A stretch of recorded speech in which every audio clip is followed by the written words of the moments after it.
નમસ્કાર વિદ્યાર્થી મિત્રો, હું ડાભી ગોવિંદ. તો આપણે આગળના ભાગની અંદર ચર્ચા કરી રહ્યા હતા કે કોષ કેન્દ્રના પ્રકાર, એટલે કે આદિકોષ કેન્દ્રીય કોષો અને સુકોષ કેન્દ્રીય કોષો, જેના વિશેની આપણે ચર્ચા કરી ગયા છે. ત્યારબાદ એની સાથે સંકળાયેલો શબ્દ છે કોષ રસ. તો કોષ રસ વિશે પણ આપણે ચર્ચા કરી. હવે એનાથી આગળ તો આપણે એની અંદર પણ વાત કરી કોષીય અંગિકાઓ. તો કોષીય અંગિકાઓ કોને કહેવામાં આવે છે, કેટલા પ્રકારની કોષીય અંગિકાઓ છે, કઈ કઈ અંગિકાઓ છે, અંગિકાઓનું મુખ્ય કાર્ય શું હોય છે, તો એના વિશેની આપણે ચર્ચા કરવાની છે. તો સૌપ્રથમ આપણે વાત કરીશું કોષીય અંગિકા એટલે શું અને કોષીય અંગિકાઓ ના પ્રકારો જણાવવાના છે. તો કોષીય અંગિકાઓ એટલે શું?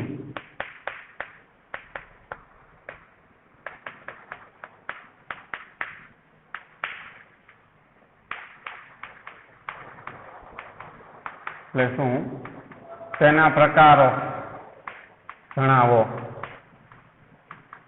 તો કોષીય અંગિકાઓ કેટલા પ્રકારની છે, કયા કયા પ્રકારની હોય છે, એની આપણે વાત કરવી છે. સૌપ્રથમ આપણે વાત કરશું કોષીય અંગિકા એટલે શું, કોને કોષીય અંગિકા કહેવામાં આવે છે. તો જો કોષીય અંગિકાઓ આપણે આગળ પણ વાત કરી કે પટલીય અંગિકાઓ છે એ સુકોષ કેન્દ્રીય કોષો હોય, તો સુકોષ કેન્દ્રીય કોષોની અંદર પટલીય અંગિકાઓ હાજર હોય છે.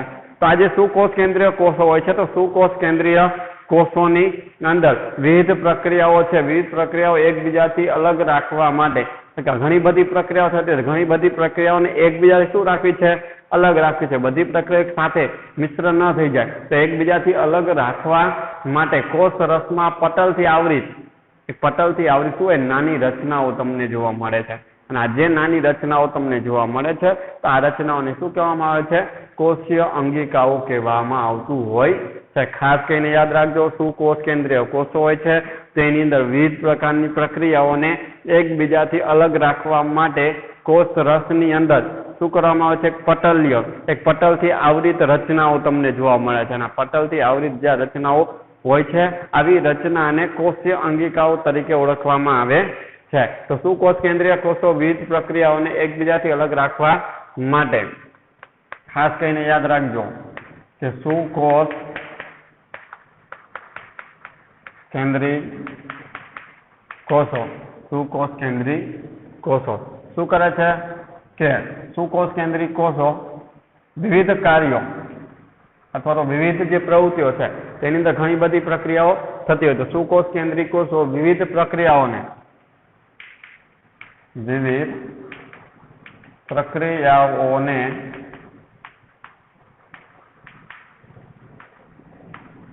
એકબીજાથી અલગ રાખવા માટે, તો આપણે આગળ પણ ચર્ચા કરી કે કોષ હોય છે તો કોષની અંદર ઘણી બધી ક્રિયાઓ થતી હોય છે. દરેકે દરેક ક્રિયાઓને એકબીજાથી શું કરવી છે, અલગ રાખવી છે. અને અલગ રાખવા માટે કોષ રસમાં પટલથી આવરિત અલગ રાખવા માટે કોષ રસમાં પટલથી આવરિત શું થાય છે, નાની રચનાઓ તમને જોવા મળે છે.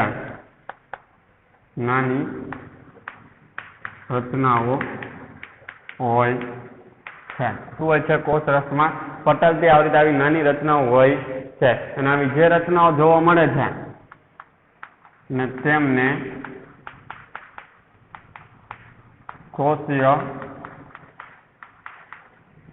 અંગિકાઓ કહે છે. જો સુકોષ કેન્દ્રીય કોષો હોય તો સુકોષ કેન્દ્રીય કોષોની અંદર શું થતી, વિવિધ પ્રકારની ક્રિયાઓ થતી હોય છે. તો વિવિધ પ્રકારની ક્રિયાઓને શું કરવી છે, એકબીજાથી અલગ રાખવી છે. અને અલગ રાખવા માટે કોષ રસ પટલમાં શું હોય છે, કોષ રસમાં પટલથી આવરિત રચના હોય. શું હોય છે, એના ઉપર એક પડ લાગેલું હોય, એક આવરણ હોય. તો આવા પટલથી આવરિત એક નાની રચનાઓ તમને જોવા મળે છે. અને આ જે નાની રચનાઓ જોવા મળે છે, આ રચનાઓને શું કહેવામાં આવે છે, કોષીય અંગિકાઓ તરીકે ઓળખવામાં આવે છે. તો આ હતી કોષીય અંગિકાઓની વાત. હવે કોષીય અંગિકાઓ કઈ કઈ છે, એના પ્રકાર કયા છે? તો કોષીય અંગિકાના પ્રકારો. તો કોષીય અંગિકાઓ છે કેટલા પ્રકારની હોય છે તેની આપણે વાત કરીશું. તો પહેલી આવે છે અંતઃકોષ રસજાળ. અંતઃકોષ રસ ઝાડ. યાદ રાખજો કેટલા પ્રકારની અંગિકાઓ છે અને કઈ કઈ છે. અંતઃકોષ રસ ઝાડ. બીજું આવે છે ગોલ્ગી પ્રસાધન. ગોલ્ગી પ્રસાધન. ત્રીજી હોય છે રિબોઝોમ.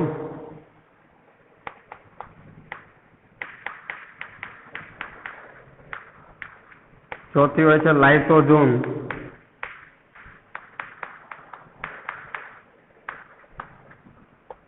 પાંચમી હરિત કણ. શું હોય છે? એટલે કણાપ સૂત્ર.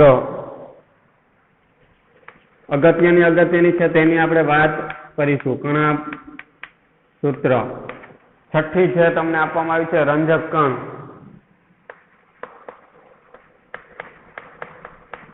ને સાતમી છે રસધાની. આવી તો ઘણી બધી અંગિકાઓ જોવા મળતી હોય છે. લાઇસોઝોમ છે, રિબોઝોમ છે, આવી ઘણી બધી અંગિકાઓ તમને આની અંદર જોવા મળતી હોય છે. પણ આપણે જે અભ્યાસ કરવાની છે એમાંની આ અમુક અંગિકાઓ તમને અહીં આપવામાં આવેલી છે. તો અંતઃકોષ રસ ઝાડ છે, ગોલ્ગી પ્રસાધન, રિબોઝોમ, લાઇસોઝોમ, કણાપસૂત્ર, રંજક કણ, રસધાની. તો આવી અંગિકાઓનો આપણે અહીંયા શું કરવાનો છે? અભ્યાસ કરવાનો છે. અને એમાંની જે પહેલી જ અંગિકા છે અંતઃકોષ રસ ઝાડ, જેની આપણે ચર્ચા અત્યારે અહીંયા કરીશું કે અંતઃકોષ રસ ઝાડ છે એ કોને કહેવામાં આવે છે અને એ કેવી રીતના કાર્ય કરે છે એની આપણે વાત કરવી છે. તો સૌ પ્રથમ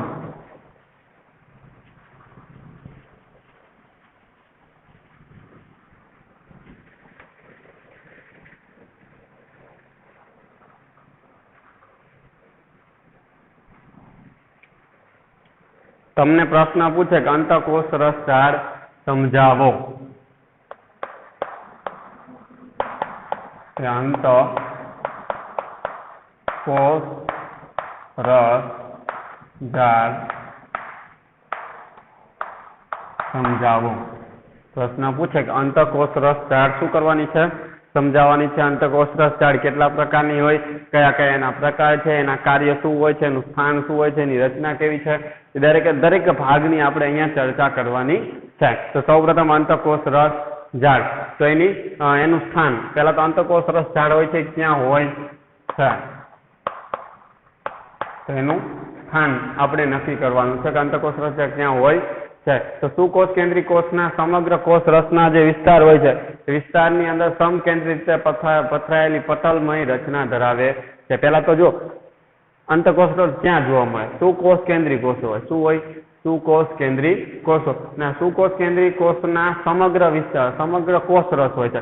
તો એ કોષ રસના સમગ્ર વિસ્તારમાં પથરાયેલી સુવ્યવસ્થિત તથા સુકેન્દ્રિત રીતે ગોઠવાયેલી એક પટલમય રચના હોય છે. એટલે કે સુકોષ કેન્દ્રી કોષના સુકોષ કેન્દ્રી કોષના સમગ્ર કોષ રસના સુકોષ કેન્દ્રી કોષના સમગ્ર કોષ રસના વિસ્તારમાં સમકેન્દ્રિત એટલે સરખી રીતે શું હોય? સમકેન્દ્રિત પથરાયેલી, સમકેન્દ્રિત રીતે પથરાયેલી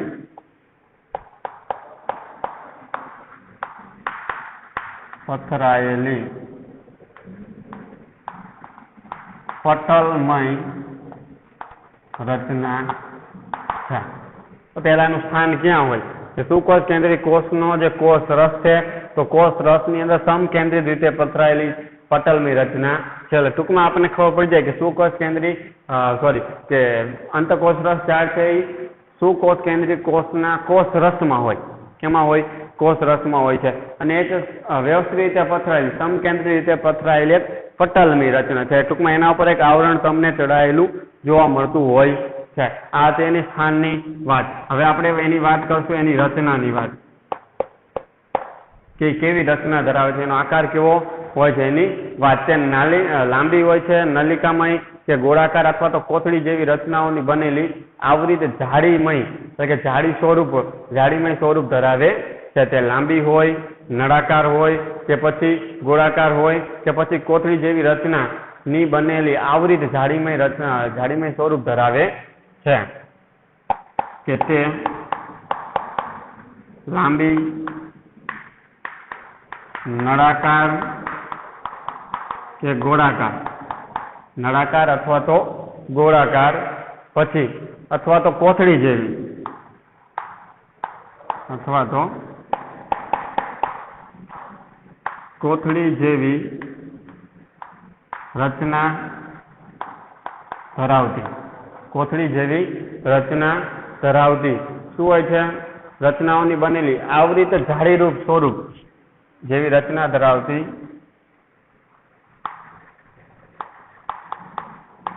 આવૃત જાળીમય સ્વરૂપ ધરાવે છે. યાદ રાખજો, તે લાંબી હોઈ શકે, નળાકાર કે ગોળાકાર અથવા તો કોથળી જેવી રચના ધરાવતી આવૃત જાળીમય, આવૃત હોય આવરણથી, પટલીય આવરણથી આવૃત હોય એવી જાડી સ્વરૂપ શું કરે છે? રચના ધરાવતી હોય છે. અંતઃકોષરસ ઝાડની પટલીય સંરચના કોષરસ પટલ છે. આગળ આપણે કોષરસ પટલ વિશે વાત કરી તો કોષરસ પટલની જેવી સંરચના હોય છે એના જેવી સંરચના કોણ ધરાવે છે? અંતઃકોષરસ ઝાડ. તમને એક માર્ક્સના પ્રશ્નમાં પણ પૂછાઈ શકે કે અંતઃકોષરસ ઝાડની સંરચના કોને મળતી આવે છે? તો અંતઃકોષરસ ઝાડની સંરચના હોય છે કોષરસ પટલને મળતી આવતી હોય છે. અંતઃકોષરસ ઝાડની શું હોય છે? પટલીય સંરચના કે અંતઃકોષરસ ઝાડની પટલીય સંરચના કોષરસ પટલને મળતી આવે છે અથવા સમાન હોય છે.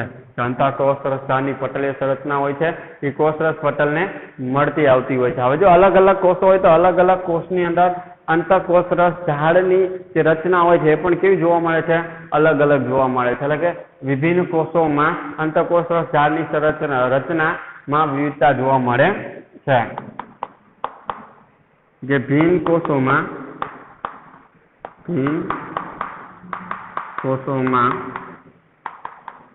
અંતઃકોષરસ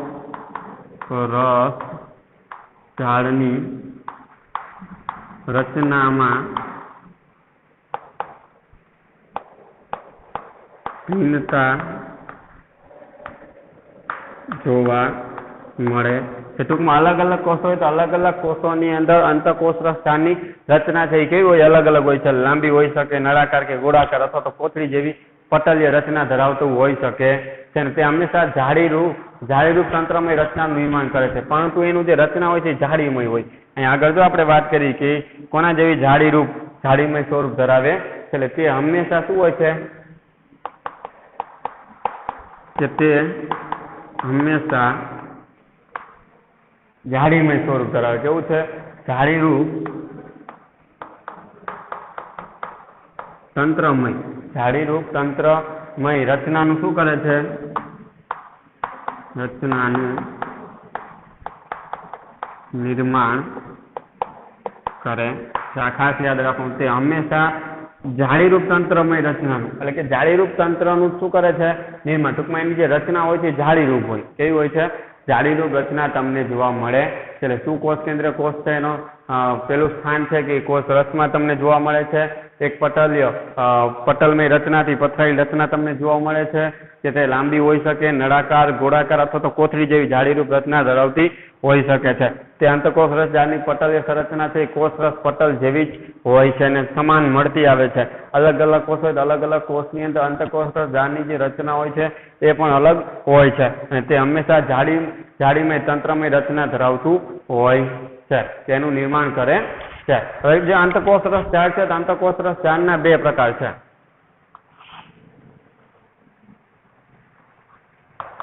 કે અંતઃકોષરસ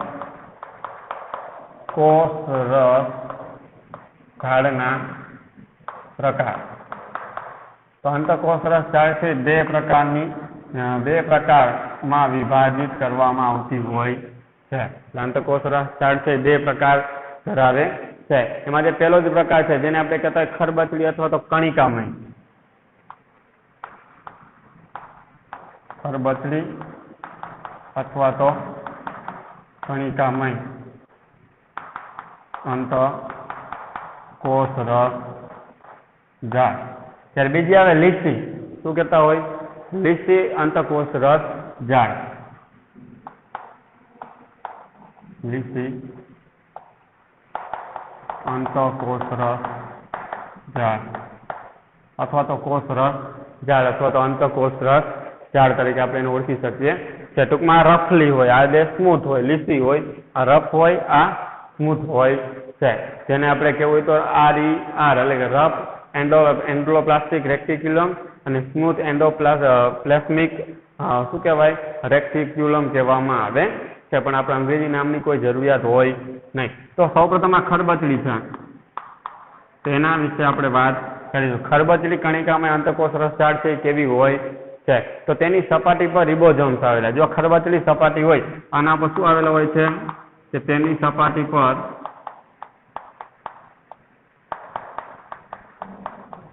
રિબોઝોમ આવેલા હોય. જો અગત્યનું છે રિબોઝોમ, આ ખાસ કરીને યાદ રાખવાનું છે કે તેની સપાટી પર શું આવેલું હોય છે?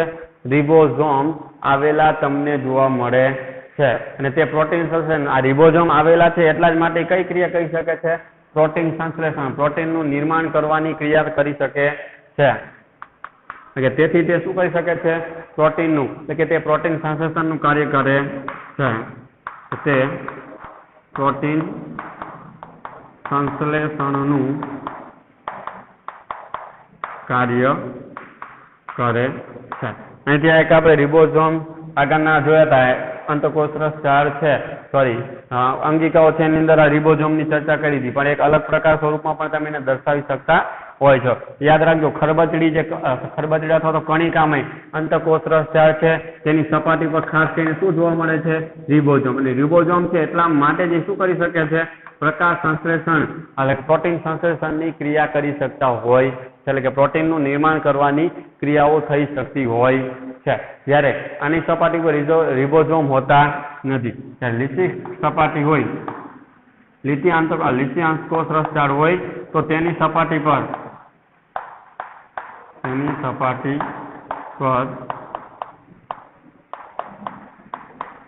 રિબોઝોમ હોતા નથી. એટલે કે રિબોઝોમની શું હોય છે?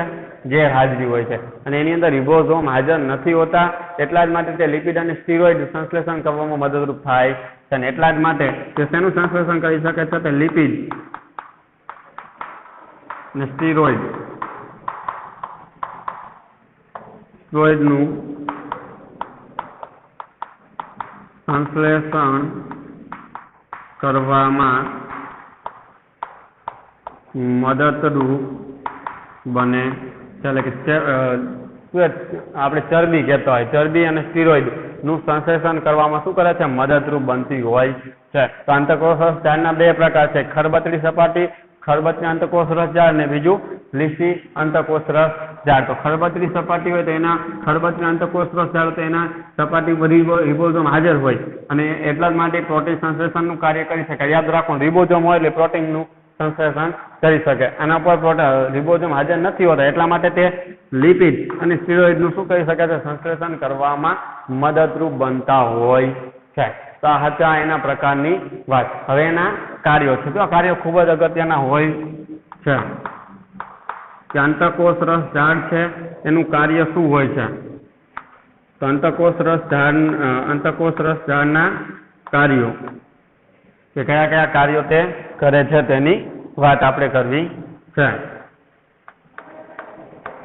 તો અંતઃકોષ રસ જાળનું સૌથી અગત્યનું સૌથી પ્રથમ કાર્ય શું થાય? કે તે કોષ કેન્દ્ર અને કોષ રસ વચ્ચે વિવિધ પ્રદેશોના દ્રવ્યના વહન માટે અંતઃકોષ રસ જાળ વહન માર્ગ તરીકે કાર્ય કરે છે. સામાન્ય રીતે આપણે સમજી લો કે આવી રીતના કોઈ પણ કોષ હોય, આ એનું કોષ કેન્દ્ર છે અને આ શું છે? એનો કોષ રસ. તો અહીંયા આ જે ભાગ છે, અહીંયા તમને શું જોવા મળતું હોય? આવી રીતના કોઈ અંગિકા જોવા મળે છે. તો અંગિકા શું કરે છે? કોષ રસ અને જે કોષ કેન્દ્ર છે, તો કોષ રસ અને કોષ કેન્દ્ર વચ્ચે જે કાંઈ પણ દ્રવ્યો હોય છે, કોઈ પણ દ્રવ્ય હોય છે, તો કોઈ પણ દ્રવ્યનો વહનનો માર્ગ કોણ પૂરો પાડે છે? એ અંગિકા પૂરી પાડતી હોય છે. એટલે અહીંયા આ અંગિકા છે. શું છે? અંગિકા. આ અંગિકા શું કરે છે? કોષ રસ અને કોષ કેન્દ્ર વચ્ચેનો માર્ગ પૂરો પાડે છે. તમે કહી શકો કોષ કેન્દ્ર અને કોષ રસ વચ્ચે કે કોષ રસના વિવિધ પ્રદેશોમાં દ્રવ્યના વહન માટે અંતઃકોષ રસ ઝાડ છે વહન માર્ગ તરીકે કાર્ય કરે છે. તો કે તે કોષ કેન્દ્ર અને કોષ રસ વચ્ચે વિવિધ દ્રવ્યોના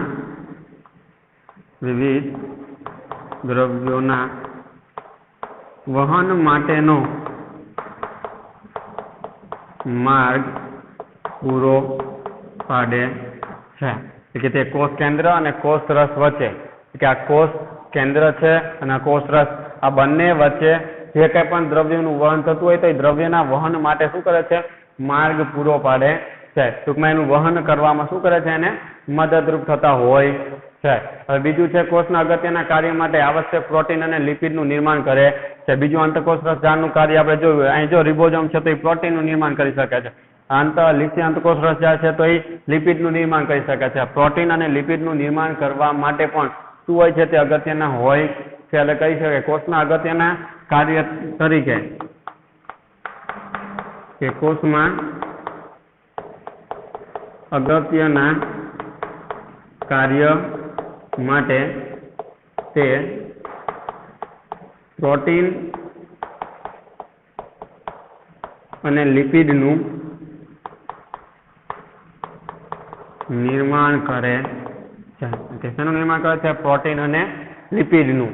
કે જો આના દ્વારા પ્રોટીનનું નિર્માણ થાય છે, ખરબચડી દ્વારા અંતઃકોષ રસ દ્વારા લિપિડનું નિર્માણ થાય છે. નિર્માણ કરવામાં અગત્યનો ભાગ ભજવે છે ને કેટલાક પ્રોટીન અને લિપિડનો કોષ રસ પટલના બંધારણમાં ઉપયોગી, જ્યારે કેટલાક ઉત્સેચકો અને અંતસ્ત્રાવો તરીકે કાર્ય કરે છે. એટલે કે પ્રોટીન અને લિપિડ છે આ જે કોષ રસ પટલ છે તો કોષ રસ પટલ હોય છે તેના બંધારણમાં ઉપયોગી બને છે.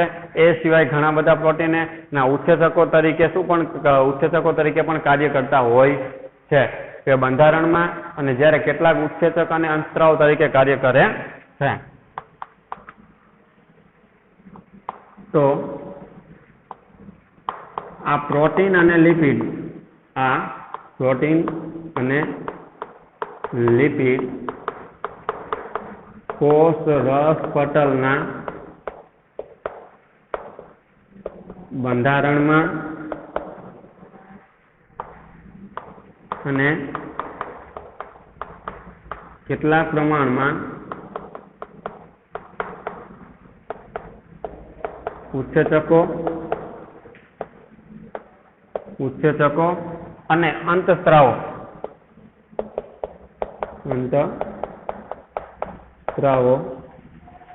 તરીકે કાર્ય કરે છે.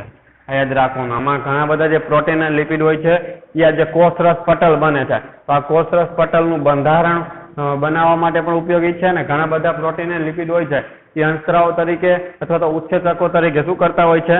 કાર્ય કરતા હોય છે. અંતસ્ત્રાવો અને ઉત્સેચકો તરીકે પણ એ કાર્ય કરતા હોય છે. ત્યારબાદ કે કોષની કેટલીક જૈવ રાસાયણિક પ્રવૃત્તિઓ માટે અંતઃકોષરસ ઝાડ છે કોષ રસીય બંધારણીય સપાટી પૂરી પાડે છે. એટલે ઘણી બધી પ્રવૃત્તિઓ થતી હોય છે કે ઘણી બધી કોષ રાસાયણિક પ્રવૃત્તિઓ માટે અંતઃકોષરસ ઝાડ છે શું કરે છે? તો એ અંતઃકોષરસ ઝાડ છે બંધારણીય સપાટી પૂરી પાડે છે કે કોષની કેટલીક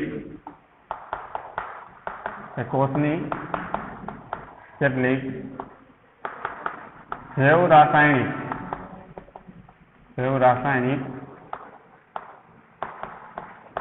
પ્રવૃત્તિઓ માટે અંતઃકોષરસ ઝાડ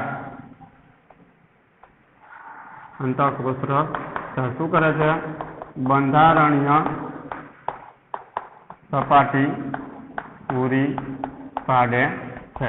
આ ખાસ કરીને યાદ રાખવાનું કોષની અંદર જો ઘણી બધી રાસાયણિક પ્રક્રિયા થતી હોય, જેવ રાસાયણિક પ્રક્રિયાઓ થતી હોય તો આ રાસાયણિક પ્રક્રિયાઓ માટે અંતઃકોષ રસ ઝાડ છે એ શું કરે છે? બંધારણીય સપાટી, ટૂંકમાં એને સપાટી, બંધારણ સ્વરૂપમાં સપાટી શું કરે છે? એને પૂરી પાડે છે, કે બંધારણીય સપાટી પૂરી પાડતી હોય છે. આ પણ એક અગત્યની બાબત છે. ત્યારબાદ પૃષ્ઠવંશી પ્રાણીઓ એટલે કે પૂંછડી વાળા, ટૂંકમાં જે પ્રાણીઓ હોય છે તો પૃષ્ઠવંશી પ્રાણીઓના યકૃત કોષમાં લીસી અંતઃકોષ રસ ઝાડ ઘણા જે વિષારી દ્રવ્યો, ટૂંકમાં જે ઝેરી દ્રવ્યો હોય છે એ ઝેરી દ્રવ્યોનું શું કરે છે? દવાઓ બનાવવા, કે દવાઓને બિનવિષારક બનાવવામાં, કે જે કંઈ પણ ઝેરી દવાઓ છે એને બિનઝેરી બનાવવામાં શું બને છે? ઉપયોગી બને છે. કે પૃષ્ઠવંશી પ્રાણીઓના યકૃત કોષોમાં, પૃષ્ઠવંશી પ્રાણીઓના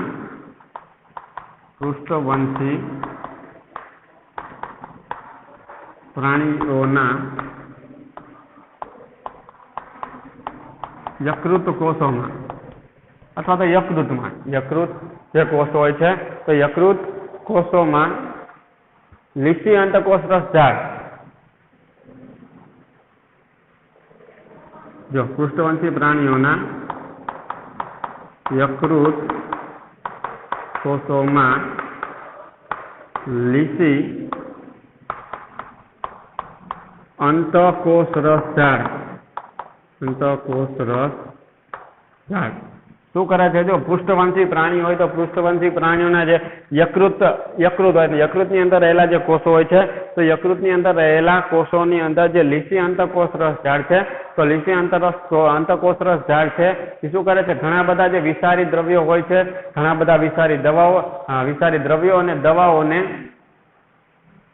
અંતઃકોષ રસ ઝાડ ઘણા વિષારી દ્રવ્યો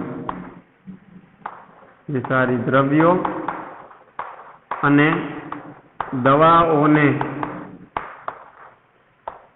બિનવિષારક શું કરે છે? બિનવિષારક. તો ટૂંકમાં જે ઝેરી દ્રવ્યો હોય છે, આ ઝેરી દ્રવ્યો છે, ઝેરી દવાઓ છે એને બિનવિષારક બનાવે. શું બનાવે છે? બિનવિષારક